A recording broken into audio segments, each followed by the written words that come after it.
नमस्कार दोस्तों, welcome to फिल्मी पंचायत। और आज हम लोग बात करने वाले हैं A R Rahman, arguably the most famous Indian music director के बारे में।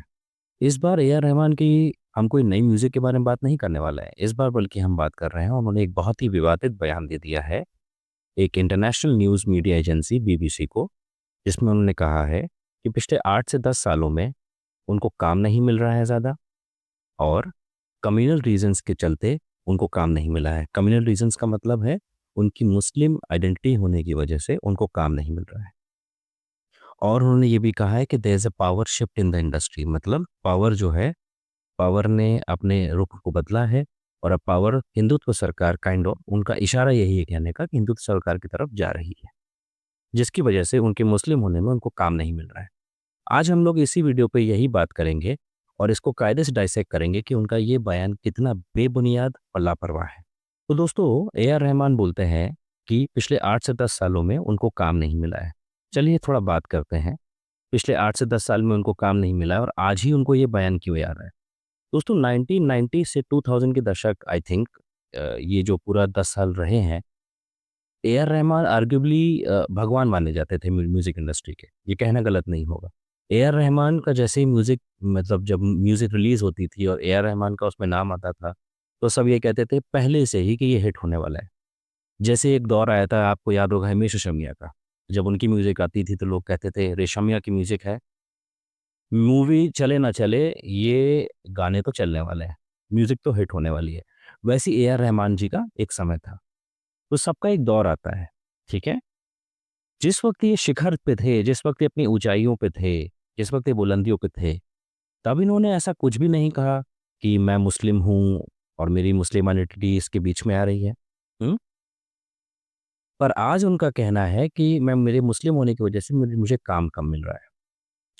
अच्छा, हम ये सब जानते हैं, ये कहना गलत नहीं होगा कि भारत में 70 से 80% हिंदूज़ हैं, 20 से 30% अदर अदर मतलब मुस्लिम और क्रिश्चियंस और आप सबको मिला लीजिए। तो अगर मेजॉरिटी हिंदूज़ हैं, तो जब वो शिखर पे थे तो उनकी म्यूज़िक तब भी हिंदू ही सुन रहे थे, राइट? तब हिंदुओं ने तो कभी नहीं बोला कि मतलब उनकी म्यूज़िक को ए आर रहमान से कभी नहीं जोड़ा, उनकी म्यूज़िक अच्छी थी इसीलिए सुना, उनके फ़ैन थे, हिंदूज़ भी उनके फ़ैन थे, सब उनके फ़ैन थे, हम सब भी सुनते थे। तो दोस्तों, अगर 1 मिनट हम नज़र डालें जिस दशक में वो अपनी बुलंदियों में थे, शिखर को छू रहे थे, जब वो भगवान थे इंडस्ट्री के, और हिंदू ही उनकी म्यूज़िक सुनते थे, मैं सुनता था, सब सुनते थे। वो मूवीज़ के नाम मैं आपको बताऊँ जो उन्होंने ब्लॉकबस्टर दिए हैं, रोजा, ताल, दिल से, बॉम्बे, रंगीला, स्वदेश, रंग दे बसंती, गुरु, मतलब साथिया, एंडलेस है। ये सब मूवीज़ के गाने आज भी मतलब लोग सुनते हैं, ठीक है? तो तब कभी उनको ये नहीं समझ में आया कि यार मैं मुस्लिम हूँ और ये वाला एंगल लगा देते हैं, क्योंकि उस समय वो ऊँचाइयों पे, और उनको वहाँ ऊँचाइयों पे बैठाया किसने? हम लोगों ने ही। पर आज पिछले, उनका खुद का कहना है, इस इंटरव्यू में उन्होंने एक बात और कही, पिछले 8 से 10 सालों मुझे काम कम मिल रहा है। पहली बात तो उन्हें काम कम नहीं मिल रहा है। अगर मैं आपको बताऊँ, अब मैं बताता हूँ पिछले 8 से 10 साल में उन्हीं की ज़बान में जो उन्होंने कहा है काम कम मिला है, ज़रा उनकी मूवीज़ की लिस्ट देख लेते हैं एक बार। 2015 में उन्होंने किया तमाशा। तमाशा मूवी में एक ही गाना जो मुझे याद है, मटर गश्ती पुलिस सड़क में, वो एक जो गाना चला था, उसके अलावा कोई गाना हिट नहीं हुआ। 2016 में उन्होंने की मोहनजोदारो, 2017 में ओके जानू, 2018 में लव सोनिया, जो कब आई कब चली गई पता नहीं चला। ओके जानू, जिसके गाने मुझे तो ऐसा ऐसा कुछ याद नहीं है कोई ब्लॉकबस्टर हुआ हो। मोहनजोदारो, कोई फेमस गाना नहीं है। शिकारा मूवी आई उनकी, कोई हिट गाना नहीं है। दिल बेचारा, अतरंगी रे, मिमी, हीरोपंती, गांधी गोडसे, मैदान, इतनी सारी मूवीज़ दोस्तों उन्होंने करी। मैं आपको लिस्ट बताई, कम से कम द 10-12 मूवीज़। तो पहली बात ये कहना कि काम नहीं मिल रहा है, सरासर बेबुनियाद बात हो गई, यहीं पे प्रूफ हो गया। काम तो मिल रहा है गुरु, पर पिछले 10 से 12 पिक्चरों में आपके जो गाने हैं, वो चले नहीं। अब क्यों नहीं चले इस पे मैं आगे आऊँगा, पर काम तो मिल रहा है, ठीक है? पर मेरे भाई, हर किसी का दौर आता है, आपका दौर चला गया। जैसे हिमेश हिमेश रेशमिया जी का भी एक दौर था, सोनू निगम जी का भी एक दौर था, है ना? आजकल सोनू निगम का कोई उतना पूछ नहीं रहा है। हाँ, उन्होंने बॉर्डर बॉर्डर 2 में गाना गाया है जिसमें फिर से उन्होंने कमबैक किया है, पर वो कमबैक है, वो दौर नहीं है। सोनू निगम जी का भी एक दौर था, हिमेश रेशमिया का एक दौर था, वैसे ही ए आर रहमान का एक दौर था। ये बात आपको समझनी पड़ेगी। अब उनको ये लगा कि अब मैं दौर में नहीं हूँ और काम उनको मिल रहा है फिर भी वो अच्छा काम नहीं कर रहे हैं। और अगर हिंदुत्व की सरकार है या फिर हिंदुइज़्म की वजह से या उनकी मुस्लिम आइडेंटिटी होने की वजह से उनको काम नहीं मिल रहा है, तो अभी जो रिसेंट में उन्होंने मूवी में म्यूज़िक डायरेक्शन दिया है, वो मूवी का नाम है छावा, जो एक्चुअली बिल्कुल हिंदुत्व पे मूवी बेस्ड है। तो ये कहना कैसे गलत होगा कि आपको हिंदुइज़्म की वजह से मूवी नहीं मिल रही है, प्रो हिंदुत्व गवर्नमेंट की वजह से मूवी नहीं मिल रही है, काम नहीं मिल रहा है, आपको छावा में काम कैसे मिल गया? अभी रामायण मूवी आने वाली है जिसका हम सबको इंतज़ार है, उसमें भी ए आर रहमान साहब ने का अपना अपना काम किया है, जिसके बारे में अभी तो नहीं बोल पाएँगे, वो तो जब मूवी रिलीज़ होगी तभी बता पाएँगे। हालाँकि छावा मूवी में एज़ सच मैं ऑनेस्टली बताऊँ तो मुझे मुझे लगा था इससे बेहतर काम हो सकता है। इससे पहले कि मैं इसमें आगे बोलूँ, मैं 2 शब्द कालिंदी से सुनना चाहूँगा, कालिंदी की इसमें क्या ओपिनियन है? पर मैं इनका जो ये बयान है कि पावर शिफ्ट की वजह से ये बिल्कुल बेबुनियाद है, इनको काम नहीं मिला, बिल्कुल बेबुनियाद है, मैंने प्रूव कर दिया। इनको काम तो लगातार मिल रहा है और प्रो हिंदुत्व गवर्नमेंट है या फिर इनकी मुस्लिम होने की वजह से इनको कुछ हो रहा है, तो ये भी बेबुनियाद और बकवास बात है। आई थिंक 2 शब्द कालिंदी भी इसमें कहे हैं। मैं बहुत आहत हूँ, मैं ए आर रहमान साहब को बहुत ऊँचा मानता था, पर मुझे ये नहीं पता था कि शिखर पे बैठे हुए इंसान आप भी ऐसा बयान दोगे, आपसे ही उम्मीद नहीं थी सर। सबसे पहले तो मैं यही बोलना चाहूँगी कि जैसा कि उन्होंने बताया कि आप ऐसा बोल रहे हैं, हिंदुत्व की बात कर रहे हो, हिंदू-मुस्लिम की बात कर रहे हो कि मैं एक मुसलमान हूँ इसलिए मुझे काम नहीं मिल रहा है। तो आपको बता दें कि आप जो ए आर रहमान आज इतनी ऊँची शिखर पे बैठे हैं, वो जैसा कि इन्होंने बोला कि 70 से 80% हिंदू ही हैं, बाकी और सब मिला के हैं। तो हिंदुइज़्म की वजह से आप यहाँ पे बैठे हैं।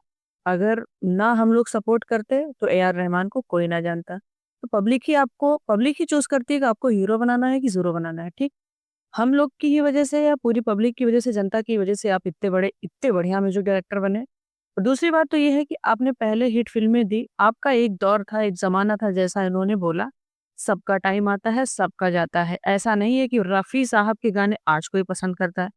ठीक है, वो एवरग्रीन मतलब म्यूज़िक जगत के भगवान कह लो जो भी, तो सबका एक टाइम आता है और टाइम के हिसाब से अपना चला जाता है। और ये कहना एकदम गलत बात है कि हमको मूवियाँ मिल नहीं रही है क्योंकि मैं एक मुसलमान हूँ। मूवी तो मिल ही रही हाँ, है। मूवी तो आपको मिल रही है, पिछले 10 सालों में आपने इतनी मूवियों की लिस्ट इन्होंने बताई, एक भी गाना आप बताइए कि कोई भी एक म्यूज़िक, कोई भी एक गाना इंस्टा पे, फेसबुक पे, किसी शॉर्ट क्लिप पे कहीं भी ट्रेंड कर रहा हो। ये जितनी मूवियों की लिस्ट बताई, हमको तो एक भी मूवी का नाम तक नहीं पता भाई साहब कब ये रिलीज़ हुई, कब चली गई। क्योंकि मूवी की जान होती है बीजीएम। अगर आपकी म्यूजिक अच्छी है, बीजीएम अच्छा है, गाना अच्छा है, ट्रेंड कर रहा है तो मूवी बाय डिफ़ॉल्ट आपकी हिट हो जाएगी। और लेटेस्ट में जो अभी छावा आई है, छावा इतनी प्यारी फ़िल्म है कि आप देख लो तो आप में छावा 2-3 बार हम 2-3 बार देखे हैं और हमारा पेट नहीं भरा है, हमारा मन करता है कि हम बार-बार उसको देखें। बट एक जगह जहाँ पे मात खाती है वो है बीजीएम। चाहते तो बहुत अच्छा इसको कर सकते थे रहमान साहब और शायद जैसे पहले सुर्खियों में रहते थे, वो आज भी फिर सुर्खियाँ बटोर सकते थे, क्योंकि इतनी बड़ी फ़िल्म उनको मिली है। छावा बहुत छोटी मूवी नहीं है और कहते हैं कि रामायण सबसे बड़ी पिक्चर आने वाली है। क्यों? ऐसा बोला जा रहा है और अगर ऐसा ही है कि इनको काम नहीं मिल रहा है, तो जो इतनी बड़ी-बड़ी पिक्चर है, वहाँ पे तो रहमान साहब की म्यूज़िक ली जा रही है। उनको उनको प्रमोट किया जा रहा है और ये बोल रहे हैं कि हमको काम नहीं मिल रहा है। और अगर ऐसा ही काम जैसे छावा में किया, रामायण में भी करेंगे, तो माँ कसम बोल रहे हैं इनकी मार्केट तो बिल्कुल जाने वाली है। जैसे नेहा कक्कड़ जो हैं, जब देखी कि हम गिर रहे हैं तो कैंडी क्रश बड़ा पुराना फ़ॉर्मूला है, जब आप पॉपुलैरिटी में जा रहे हो नीचे, तो कुछ कंट्रोवर्शियल काम कुछ कंट्रोवर्शियल करो जिससे आपकी टीआरपी बढ़ने लगे, आप लाइमलाइट में आ जाओ।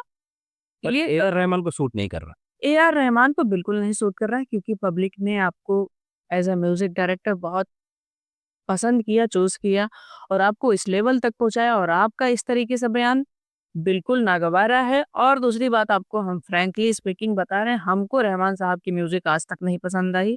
बिल्कुल भी नहीं हमें नहीं पसंद आई। हम इनके किसी म्यूज़िक के दीवाने नहीं हैं। समझ तो ये तो कंट्रोवर्शियल हो गया। नहीं, कंट्रोवर्शियल की बात नहीं है, हमको नहीं पसंद आई। ठीक है, अपनी-अपनी चॉइस। अपनी-अपनी चॉइस है, लेकिन जनता को पसंद है, तभी तो यहाँ पे पहुँचे। रहमान ने इन्होंने ही ऑस्कर ऑस्कर जीता है। ऑस्कर जीता है, तो आपके अंदर होगी शायद देश की शर्म। शान है भई। शायद वो कला आपके अंदर होगी। अब आपका टाइम जा रहा है तो आपको क्यों उम्मीद अच्छी लग रही है? मुझे पर्सनली बहुत आहत हुआ हूँ मैं इससे, मुझे दुःख पहुँचा है। मुझे नहीं उम्मीद थी कि यार जो बंदा शिखर पे बैठा है म्यूज़िक इंडस्ट्री के, उसको ऐसा बोलना पड़ेगा और ऐसा एंगल खेलना पड़ेगा अपने आप को पॉपुलैरिटी में रखने के लिए। काम आपको मिल रहा है, आपका काम बोल नहीं रहा है, यही कारण है और जेन ज़ी जो आज की जनरेशन है वो आपको लाइक नहीं कर रही है।